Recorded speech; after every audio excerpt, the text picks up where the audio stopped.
Déjà, en un mot, c'est remettre la vie au cœur du business, au cœur de l'économie, au cœur des territoires, au cœur de l'entreprise.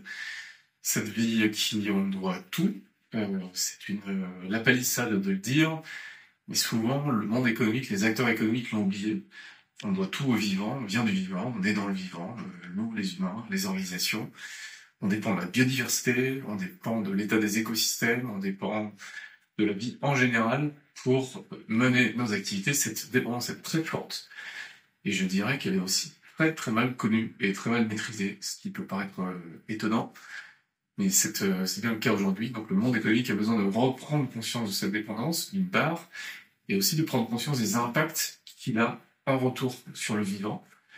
Et à partir du moment où on prend conscience de tout ça et on cherche à entrer dans une logique où on va non seulement dégrader moins les écosystèmes, dégrader moins ce qu'on appelle l'environnement, mais qui en réalité est le vivant, mais en plus peut-être à terme contribuer à réparer, restaurer, régénérer des écosystèmes humains et écologiques, alors on entre sur une trajectoire régénérative, même si c'est quelque chose de très très très long terme.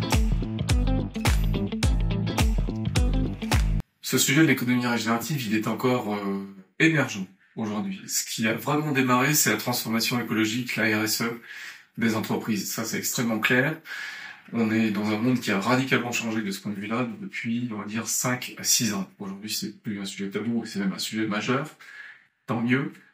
Le cran suivant, l'étape d'après, je dirais, c'est de passer de cette logique de je vais exercer moins de pression à, pourquoi pas, envisager de repenser la manière de faire, passer d'une logique moins extractive à une logique plus qualitative qui remet la vie au cœur du projet économique.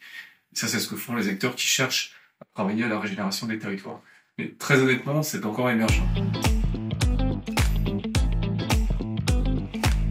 On peut donner 2 exemples au moins. Un dans l'agriculture, c'est-à-dire plus on est proche du vivant par nature, plus on a de potentialité pour développer ce type d'économie. Donc dans l'agriculture, les pratiques d'agriculture régénératrice se développent, que ce soit pour des grands groupes alimentaires ou aussi pour des fermes de taille petite ou moyenne. Je songe notamment au projet Green Pods dans le Gers qui travaille à la régénération de 150 hectares qui étaient dévolus au maïs jusqu'à présent, et donc une terre totalement brûlée, totalement incultivable, avec une absence de vie totale dans la terre.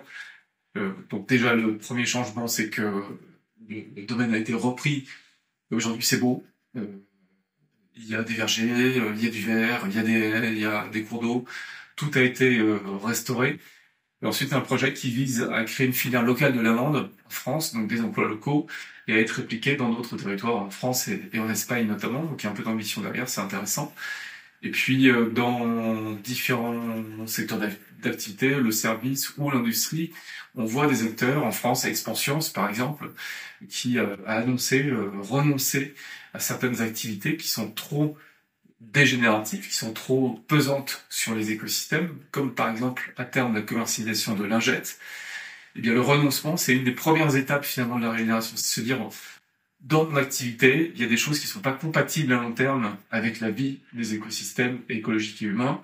Comment je fais pour, petit à petit, abandonner les logiques quantitatives sur ces produits-là et leur substituer d'autres produits ou des services plus légers qui, eux, vont contribuer à la vie humaine et écologique sous toutes ses formes. Voilà. Donc, Expansions, Green Pods, 2 acteurs intéressants à suivre en France.